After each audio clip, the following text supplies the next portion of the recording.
Hey guys, it's Megan with Calypso Coastal Marketing. I'm here with Tammilee from Gulf Coast Journeys. I am no stranger to Gulf Coast Journeys. I started following them before we ever relocated here. And I'm so glad I've actually gotten to meet Tammilee in person and get to know her a little bit. And I'm excited to have her share their story with you guys. How did you kind of get started with Gulf Coast Journeys and what led you to Gulf Shores? Sure. So Golf Destinations is our third website. And Okay. so our first website, Tammilee Tips, actually brought us to Gulf Shores the first time. 8, 9 years ago now, Okay. Visit Alabama Beaches invited us down here on a press trip. And the entire time we were here, we're like, we could live there. Why don't we live here? Yeah. And then we'd fly back to Spokane and then we'd be in the snow and we'd just keep thinking about Gulf Shores, thinking about the beach.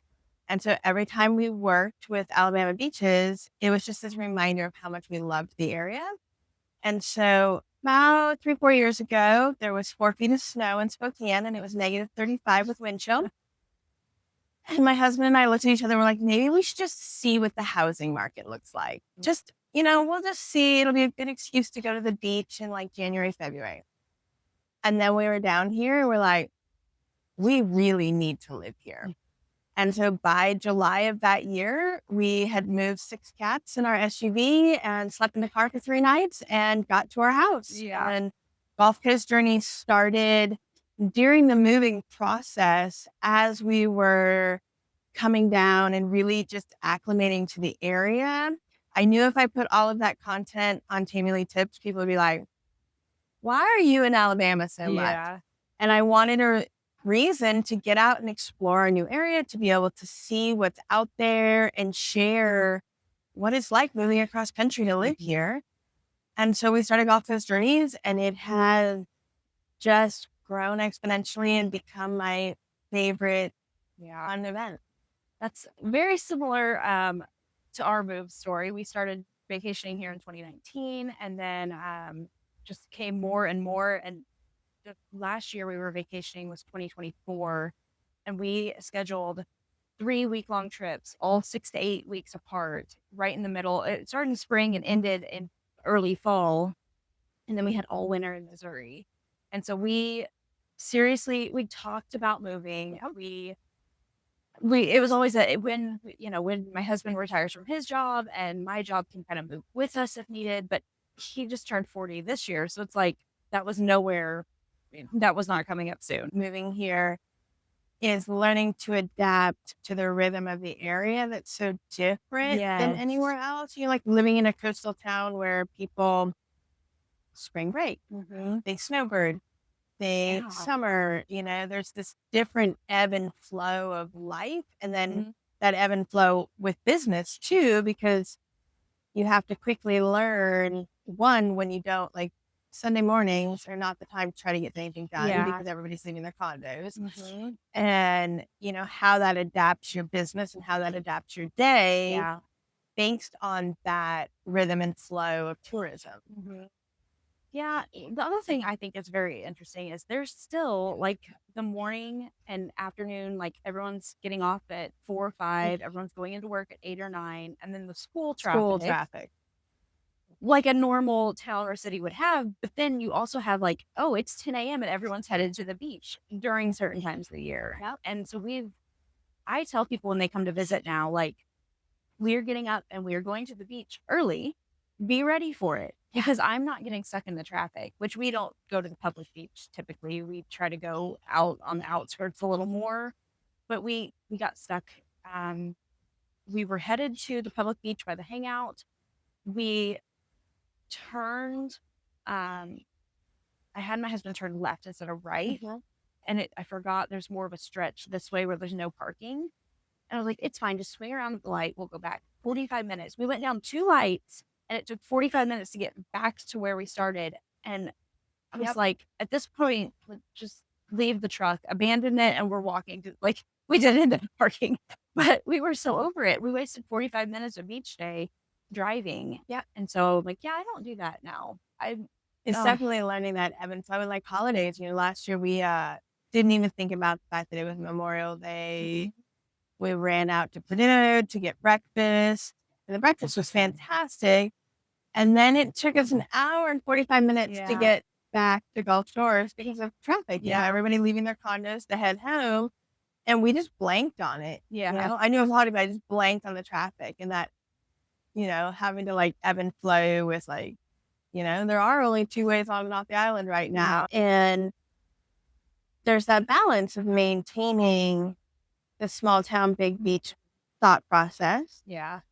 and still being able to grow at a rate that locals have jobs, that there's Yeah. year round revenue coming in, that it's sustainable for both sides of the equation.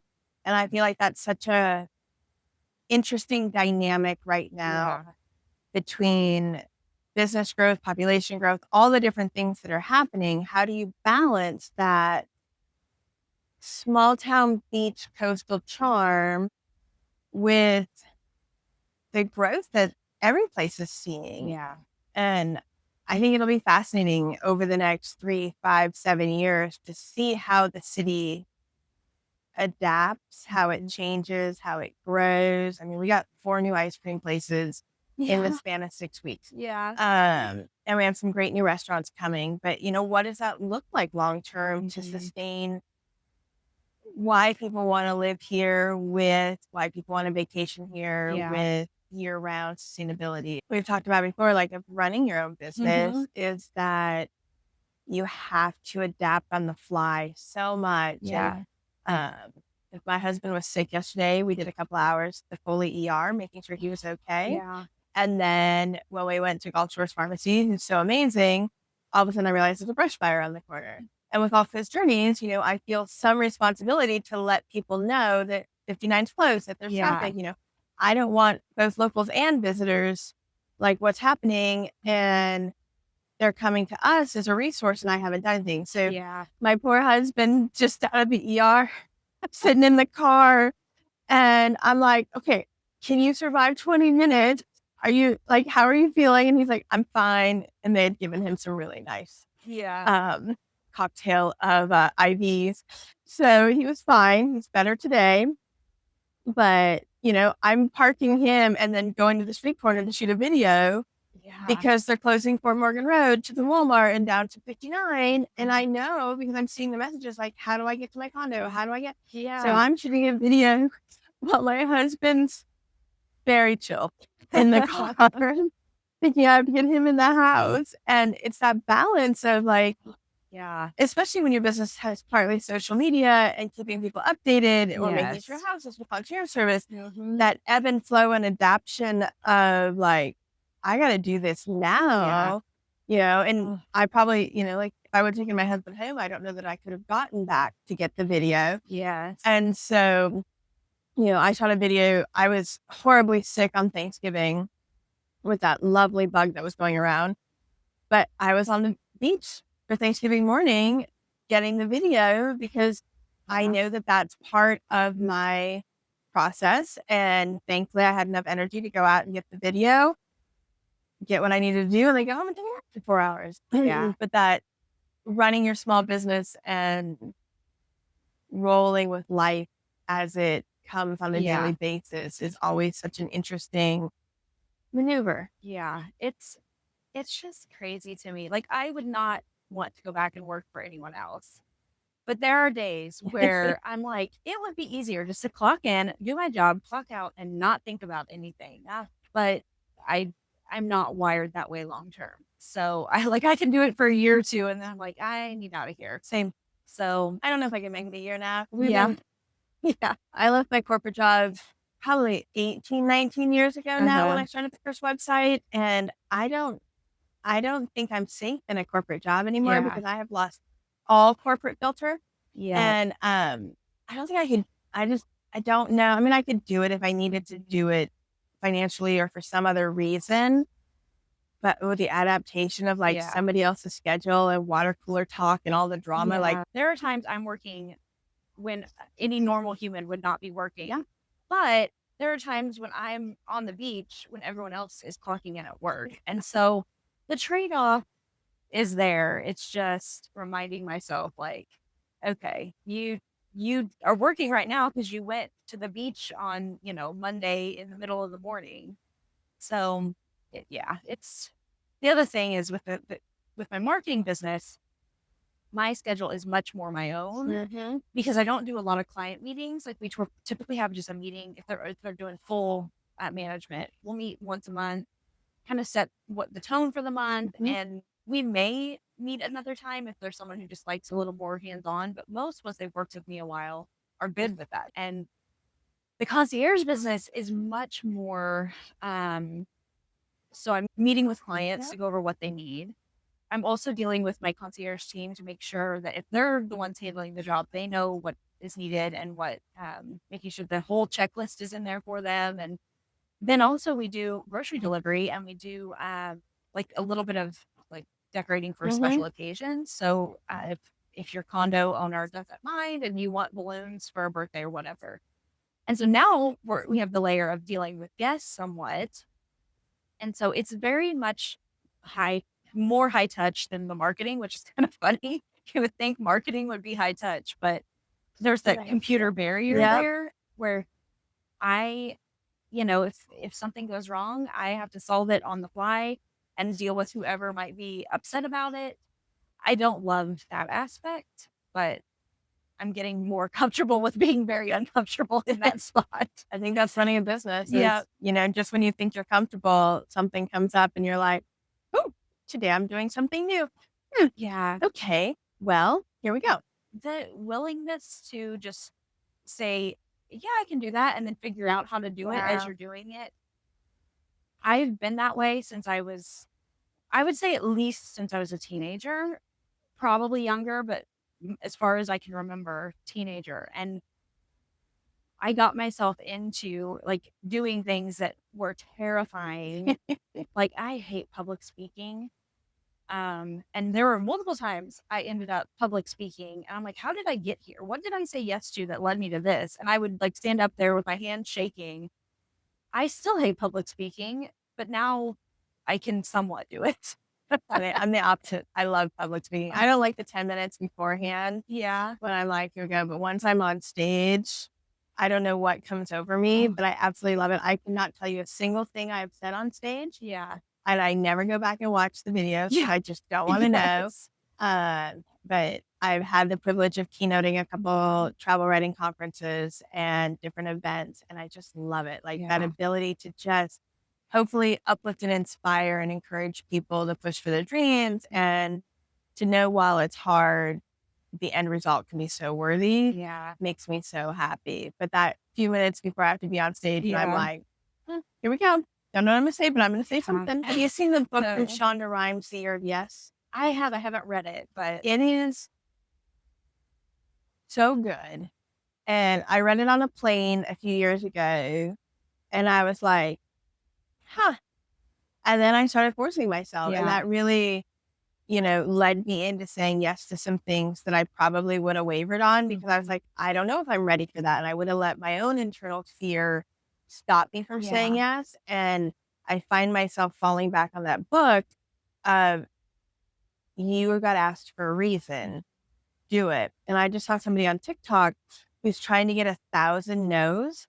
Oh my And I gosh. thought it was so inspiring that she's going out and she's like, tell me no, but at least I Yeah. asked. Yeah. And I'm not somebody who asks very well. Like I'm horrible at it. I will just mangle my way through and fix something before I ask for, assistance, which my husband loves.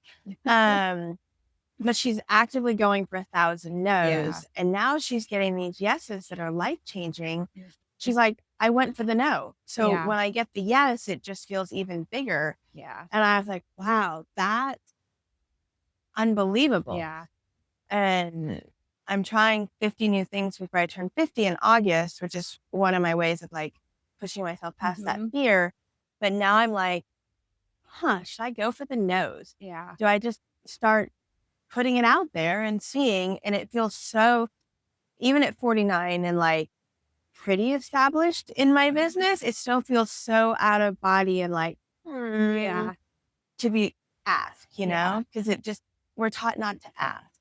And That's one thing I've shifted since well, it started around the holidays. I was kind of looking to meet people and just I knew that I needed to get out and make some friends. And I realized, like, before we moved, like, we hung out with family, and like, my sister in law's friends were my friends. Like, I didn't have to put forth much effort. And Mhm. even in high school, like, so I grew up in a suburb of Kansas City where my graduating class would have been 500. And then seventh grade, we moved to, well, like fifth grade, we did like a year in Tennessee. Then we moved back and we moved up north in Missouri by about an hour. My graduating class was 15, and we were a big Wow. class. So you didn't have a lot of options. You didn't really have to make friends. It was more like a bunch of siblings. Like, Yeah. you might like each other, you might not, but that's That's what who you you got. had. So you might as well go with it. And so I realized, like, how little I had to put forth energy into making friends. And so around the holidays, I just started like attending events. I went to Gulf Bay. They had Mhm. some ornament painting parties and Yeah. cookie They do decorating. And such fun events. yeah, so I just started going, whether anyone was going with me or not. One event I found, someone on Facebook was like, "Yeah, I'll meet you there," and we hit it off and have been, become good friends. But that was so far out of my comfort Yeah. zone. And then moving, so my business was about 5 years old when we moved. So I closed my Missouri LLC, opened in Alabama. So Wow. technically, it's a new business, but it's been existing for 5 years, just Yeah. under a different LLC. And so moving that business plus buying a business that was newer to the area, and then I rebranded it because it was Denise Vaughn Concierge previously, and I'm not Denise Yeah. Vaughn. So Doesn't I renamed it again, new LLC. And so I'm realizing, okay, you've done that in like the personal department. You now need to do that in the business department because I hate cold marketing. Yep. I get so many cold emails in a day, and Every day. yeah, I'm like, I don't want to do that. The more I've gotten out and met people, like even playing mahjong on Monday, I went to Gulf Babe, and Nice. lady that I played with has a condo here, but only lives here part year. She's in northern Alabama the rest of the year. And she was like, "Do you do stuff for second homeowners?" I was like, "Absolutely, like anything you need." So I'm trying to, in conversation, just talk about what I do without me. I hate being salesy. I hate being Yep. pushy. Same. But people do need the services I provide. So it's just finding that balance. I'm much more comfortable talking on social media about it. I'm less consistent because I'm always doing my client's social media. So I've started putting mine higher up on the priority list to make sure it gets done because it just, yeah, social media is such an easy way to find people, especially for tourists coming to town. Things like grocery delivery. They're searching on Google, but they're also searching on Facebook, Instagram, and TikTok. 100%. So Yeah. I mean, I just had somebody find an Instagram story that I had put in an album from like March of 2024. wow, And they screenshotted it and sent me a note and said, "Is this still a thing?" yeah, And I was like, wow, I haven't seen that picture in a while. The last I checked, it was still a thing. yeah, I can't tell you they're going to have those exact cupcakes a year and a half yeah. later. But yes, the restaurant is still open. And that was That's from March of crazy. 2024. And I think that's one of the cool things with social is a lot of times people think that it's a one and done deal. Yeah. And I track our analytics way too much. Mhm. But I'm a total numbers geek and I admit that. And I can see like right now we're at almost 21 million year to date from January to today. Mhm. But then on top of that, we have probably, and I haven't looked at the since last month, but 2 to 4 million additional views from 2025 content, where that Yeah. content, even though it was shot 6, 8 months ago, it's still getting views because it is being Mhm. brought up in um, different searches, whether that's on social or in Yeah. Google, because Google is showing video now and showing different social. And I think that's one of the things that's still not understood about social is Yeah. that while I may shoot a video with a client or a business today, Mhm. you're going to most likely, hopefully, if everything goes well, get a really great set of views the first week it comes out. Yeah. And then there's this long tail of views that even a year later, somebody may be finding it. So social isn't just instant, it's long term now. Yeah. And it has a really long tail of views that's very different from other media advertising Yeah. sources.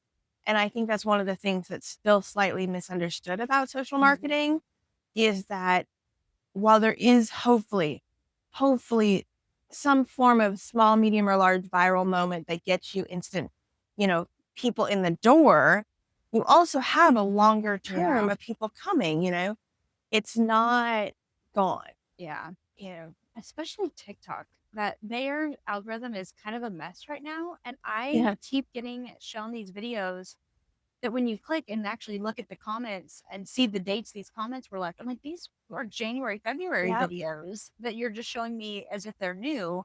And so, especially as people start coming to town, all it takes is them interacting with you once or twice. And then all of those Yeah. backlog of videos are going to be in their For You page. And yeah, with Instagram and Facebook, it, Facebook more, I guess, that happens too, just because people sharing things that they Mm-hmm. find.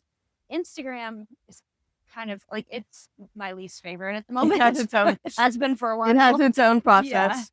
So I'm like, I typically create for TikTok and Yeah. Facebook, and then Instagram gets sent. And if it does something there, I had a reel for the concierge business. It was literally me showing a client, they had a loose towel rack, Mm-hmm. and I was like, "It's not something that can be tightened with the screw. That's not the problem. It's the actual mounting bracket is pulling out of the wall." They used I don't know honestly know what they did. They used a sheetrock anchor, but I think they drilled the hole too large for the sheetrock anchor, or they just didn't drill the hole, like, they It shoved just I don't know. They did not do it right, and so I was like, "This is more than likely gonna need either relocated," what Mhm. is what I would do, and then I would patch and fix the hole, or we at the very least, we need to patch and fix the hole and maybe shift it just a tiny bit and still you can cover that area, but Give it a stronger it anchor. literally was just me pulling and putting my phone so she could see what was Yeah. happening, and I used it, just as I think it was even just a B-roll video, that on Instagram. Everywhere else, it is low 1,000 views, I think, and Instagram, it was at 28,000 the Yeah. last time I looked, and I'm like, "Why is Something this different. video?" I mean, it was short, so it was easily replayable, but I'm like, the caption wasn't, like, anything substantially better than any other video. Like, it's not like I was telling a crazy story in there that they wanted to stay and watch. It just Yeah. hit at that right It just time. yeah. I'm like, "Well, Instagram likes towel racks. Okay, noted." I It's just at least on ran that and stuff. day. Yes, on That that day. day, exactly. So I agree with the that. And I think that's the thing with social marketing is that sometimes it's not a one-off video. Sometimes yeah. it's planting the seed and then Mhm. coming back and planting the seed again Yes. so that the algorithm and the social channels realize this isn't a one-off, that this Yeah. is something that matches the overall story scheme of what you're talking about. And I see a lot of places jumping in for like 4 days and Yeah. then they don't have the results in 4 days, but Yeah. they haven't really set the garden up to flourish. And Yeah. I always think about like, you got to keep planting the seeds. Mhm. Not every seed's going to take off. You're not going to get massive amounts from one, but if you keep planting those seeds Yeah. over time, you're building out. Well, I think if you get really attached to, like, if you have a video that you're like, this is the video, this is gonna do that is the hardest thing for clients to understand because I'm like, I don't care if I'm not trying to make you a viral video. I don't care if any of your videos ever go viral. It'd be nice if they Yeah, did. But what we're looking for is consistent, steady growth, 100%. more people being aware of your business. And because a lot of times the viral videos aren't being shown to the right people anyway, especially in like service businesses or like e-commerce businesses Hmm. that sometimes something takes off and like you sell, like kids clothing and it takes off with like men who like fishing and Yeah. for some random reason, like that They're they're not buying the probably kids' clothes. not the crossover is not strong there. And so I just yeah, I have the hardest time helping new clients understand what it is that you actually need to be doing, because they see all these courses and these flashy Yeah. things on how to go viral. I'm like, okay, those are for influencers, and all even if you do all those things, that doesn't mean that your video will go Nope. viral and you're going to be an influencer, and you don't want to be an influencer. You have an HVAC company. Like, that's not what we're going And I for. think that that's something that I would like to wear on a shirt and like, Yeah. it's just is what are you trying to portray to the people who are Mhm. viewing? As you know, Yeah. like for us with Gulf Coast Journeys, we're hitting a balance of locals and visitors. Mhm. And so every video doesn't fit everyone sometimes. Yeah. You know, like I try to keep a good balance of like knowing who the audience is. But, you know, sometimes there's going to be locals that are like, yeah, I know what that road is. Yeah. Like, I understand. But the 10,000 people coming in this Mhm. weekend don't know that that road got added. Yeah. So I'm trying to alleviate a little traffic and knowing what's the background reason you're doing that post. You Yeah. know, are you doing it to fill something? Why? What is the filler for? How do you tell that story that shows your audience why you're the person they should be talking with, or that they can trust you, or you know, what is that balance? And I Yeah. think that that's something with social marketing that's still an ongoing skill. Like Yeah. just because 82 other places used an AI menu or an AI graphic does not mean you need to match that, Yeah. because then you're Oh no. lost in a sea of every graphic looking the same. And why would I look at that? Like, Yeah. be you, tell me I'm why you're unique, and do you. Like, you don't have to do what 92 other people are doing, because yeah. then you're just lost in that sea of like, wow, there's a lot of people. Yeah. Okay. And you're going to get tuned out. When I see those AI images for businesses, like, people are having fun with them, Yeah. whatever. But one, it does look like everyone else. Two, when there's words in the graphic it's created for you, like I saw somebody use it to make, it was a person holding a business card. The text, like, it was right in some places and then it went to squiggles in others. And I'm like, like, that you're giving too much trust to a computer program Yeah. to run your business. Like, there is use for AI, but it can't be like the thing that The runs your thing. business. I And just it shouldn't be the thing that's running your social media. no. There's still, like, even though it's online, there's still such a human aspect Hmm. to it. And if all you're using is AI, and if Yeah. all you're using is AI graphics, people don't know the human behind it. They don't Yeah. know, like, I don't want to see AI food. I want to see the Yeah. food that's coming on the table. Hmm. And there are enough photographers and content creators and people that can help a business Yeah. in that aspect that use them, because Yeah. the amount of time you're using to figure out AI, does it have its place? Sure. But if that's the only thing selling your business, why do people think there's a human behind it? Yeah.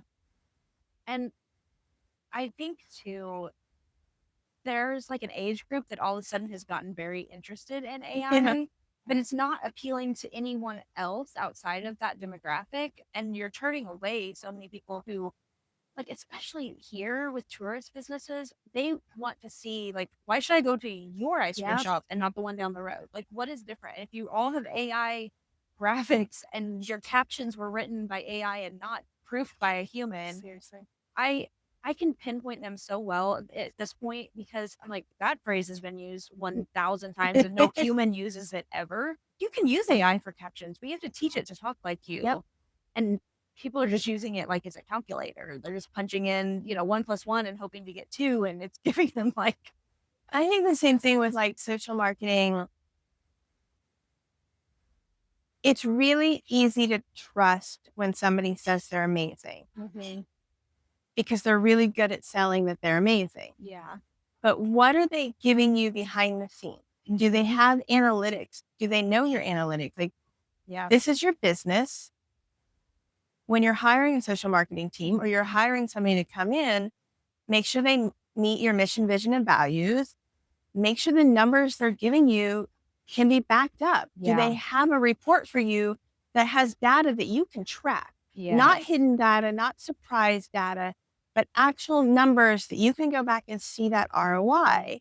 Because it's really easy to be a flash in a pan on social, be like, I'm amazing, look at what I Yeah. did this one time. And we've been doing this 19 years. I've seen so many evolutions Yeah. of things in the industry where people are making things look so glossy and shiny and wonderful, but behind the scenes, they're nothing. Yeah. And, like for us, one of the things I pride myself on is when we have a client and we're doing it, I have a third party company that runs all reports. Mhm.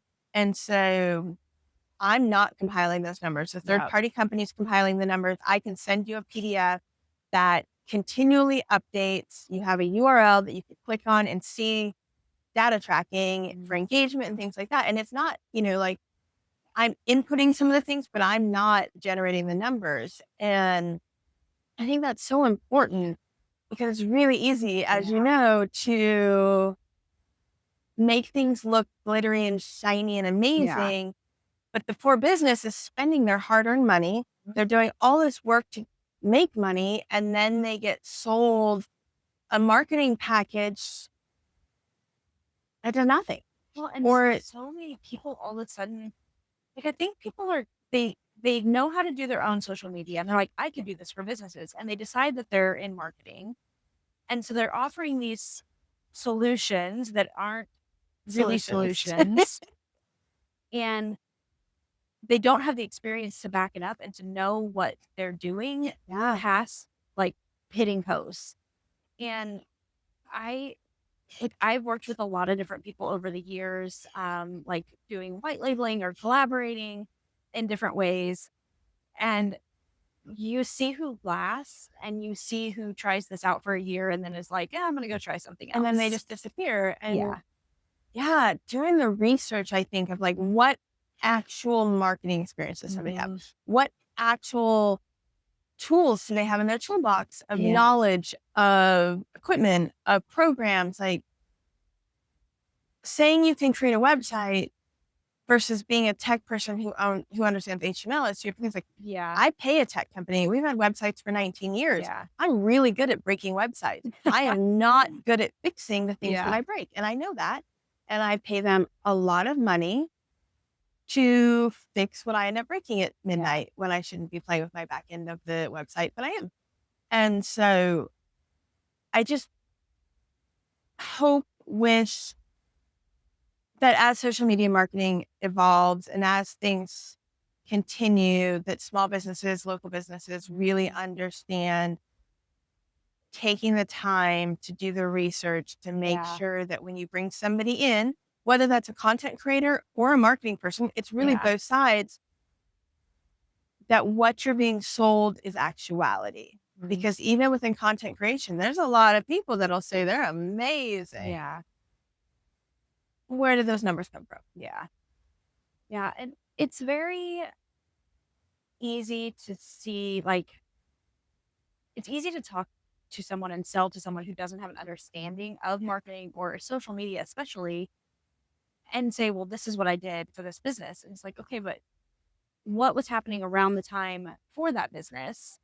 Was it a result of what you did, or is it Mhm. a result of like good timing when you happened to post because they were also doing XYZ that they had put in the work Yes. for? And it like have a couple case studies of past clients that I've worked with that I pull out and like actually broke down the numbers of kind of what we did. And like you were saying, I have the third party company runs the reports, and like those numbers are not numbers like that I just found and made up. They are actual numbers that came from the report from the scheduling software that looks Yep. at every aspect of it. And when you do a case study though, I've seen some and it's very easy to just say, I, raised their revenue by 100%. Okay, based on what? Were they also having a giant sale at the time? Mhm. Did they open a second location? Like, what are the other factors that were at play? What was And the starting point? exactly. Like exactly. Like did It's just, they have a prior person who did 8 years worth of mhm, work and then something happened and then you stepped in and got, oh, yeah, look at what I did? Like, yeah, what's the, yeah, yeah. And I think the case study of like, Is it views or is it an ROI of bodies in the door, Mhm. depending on who the business is, Yeah. right? It's one thing to show an unbelievable cocktail or an unbelievable meal and millions of people see it. Yeah. But if no one walks in the door to buy it, yes, you got top of funnel word of mouth out, Mhm. but can you pay your employees that month? Yeah. Exactly. And that's such a, there is that long form of social that, especially with tourism, I may show somebody a video, but they're not coming to town for 4 months. Yeah. So there is that long form, but hopefully there's also that mix of people who are on the ground that want to come Yeah. visit, and my favorite thing is when we get a note from a restaurant and they're like, we sold out of that. Yeah. I don't want them to sell out and the fact that other people can't get it, but the fact that they had people show up with our video in hand and Mhm. be like, I need this. Yeah. I remember getting a note from Alex at Cheeseburger Randy's and it made me tear up. He's like, dude. And it just said, dude. And I was like, are we good? Are we okay? And he's like, the number of people holding up their phones telling me they need this burger that looks like this, dude. Yeah. And it was so heartfelt that I was like, okay, that makes me so happy Yeah. that it made such an impact in their Mhm. business starting off, Yeah. because we want our local businesses to Yeah. flourish. It's great for us. It's great for our community. It's great for everything. And when you hear those actual Mhm. results, the actual tangible on the ground results. And I would say that for businesses is if you have a marketing person, if you have a content creator come in, if you have somebody you're working with, let them know the impact. Yeah. Because a lot of times we don't hear that impact. I had a business Mm. tell me that I had included them in our What's New post and they never said a thing. Yeah. And then we went in when they opened and he's like, we went out to dinner to celebrate because it made such an impact in our social numbers before we even opened. Yeah. And I'm like, it did? Like Yeah. we hadn't heard We know anything. because we are. I mean, unless you're like the one responsible for their numbers, you aren't watching other No. profiles' numbers because, like, I have enough on my plate watching my own Yes. and everything. So it's like you don't realize like what it's actually done unless you have that starting data to like look back. Yeah. Um, And we're not tracking that. I mean, I'm yeah, crazy about my numbers, like way too crazy. yeah, I looked at them at 4:30 in the morning this morning. Um, but I don't track because unless mhm, I'm actively social media marketing for somebody, like yeah, I'm not responsible for those numbers. yeah, And so if you have that positive experience, let that content creator know, let yeah, that person know, or even if it's a random visitor who does a video that ends up going, that simple DM thank you is huge because it's so rare yeah, that getting that thank you and knowing a business appreciated the work, it mhm, makes me want to go do another video, whether it's a contracted video or not, because I know they noticed and I know yeah, they appreciated it. And sometimes you hear, oh my gosh, you made such an impact. Did I? I didn't know, I shot a yeah, video because I wanted to support this business. I wanted to get word on the ground because they're brand new, but you don't hear the impact. yeah, And hearing that is so meaningful as content creators, as social media mhm, people, knowing that it's actually helping the bottom line and it's helping employees get yeah. paid and it's helping people come in the door. Like that makes me happy anytime I can hear that. Well, and the other side of that is reviews too. I'm trying to get better about when I have good experiences with businesses leaving reviews. And if it's not a great experience, like just not reviewing and giving them a second chance, Yeah. especially with like the tourist facing businesses, because they have their moments where everything didn't go right and it was just a bad day. Like, I'm not going to leave a bad review for that. But trying to be intentional about leaving good reviews, because so many small businesses they don't ask for reviews, and I've experienced this in my concierge business. Like even after asking for reviews, it's very hard to get someone to actually sit down and type a review, Hmm. especially in Google. Like you got to log in, you got to do all the things. Like I get it, it's annoying. It's funny because I work with mostly, these people are on Airbnb and Verbo, like they know how much a review matters, but trying to get them to take the time to leave a Yeah. review, I'm like, oh man. But those things actually make such a big difference because if you go and someone has no reviews and on like Facebook or on Yeah. Google and you're trying to vet them as a potential partner, it's like, I don't know. No one said if you do good work or not. And so literally all you have to go on is what they're saying about Mhm. themselves, which behind the scenes videos can really help tell that story until you start getting reviews. But those reviews actually make They're such a amazing. difference. And I think you touched on it, the, like, tourist places having a rough moment. We Mhm. have a, I guess, internal between me and my husband, rule for the business that we don't post negative reviews. You know, we understand that restaurants can have an off moment. And so we will take the content that we shot, keep it, and then we try to go back to a restaurant 2 months, 6 months down the road Uh-huh. and see what the second experience is like. And if by the second or third experience, it's still consistently not what we feel comfortable sharing, then we don't. Yeah. I'm not going to bash a place, but because everybody has their thing and it may be somebody else's place versus mine. But there are Mhm. definitely local places that didn't get covered because Yeah. we don't feel comfortable sending people there. Yeah. A few of them closed, which was helpful because I don't get questions on why we haven't covered them. 'Cause that's never fun. But we always give a place time. And, Mhm. like right now, we're in a space where a lot of our local businesses are hiring a lot of new employees to prep for summer Yeah. season.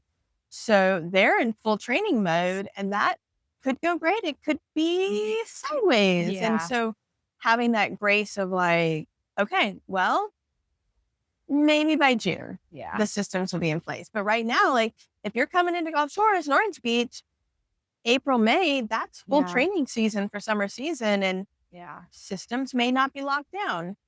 And we ask, like we've done a couple of brand new businesses this week.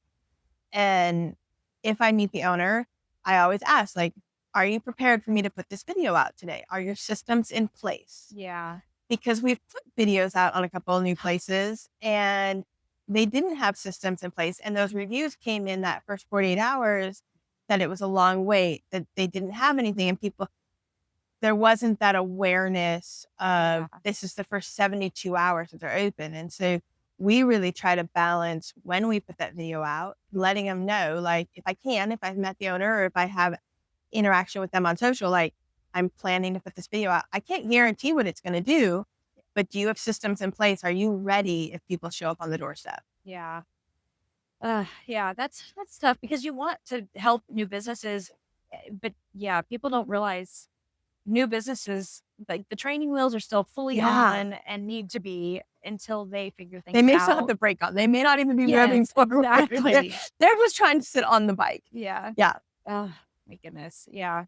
Well, I have had such a good time chatting with you. I feel like I'm like the comparisons of like our moves and Yep. then also just both having a marketing background. I always love chatting with you, but is there anything else you want to talk about before we wrap up?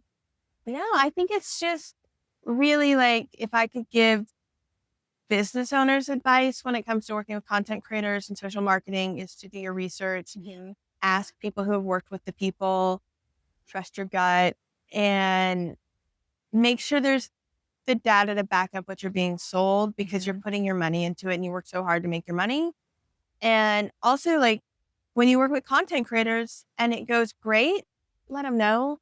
Yeah. Sometimes it's as much as we're out and about and as much as we're in the community, it's still very quiet in hearing impact. Yeah.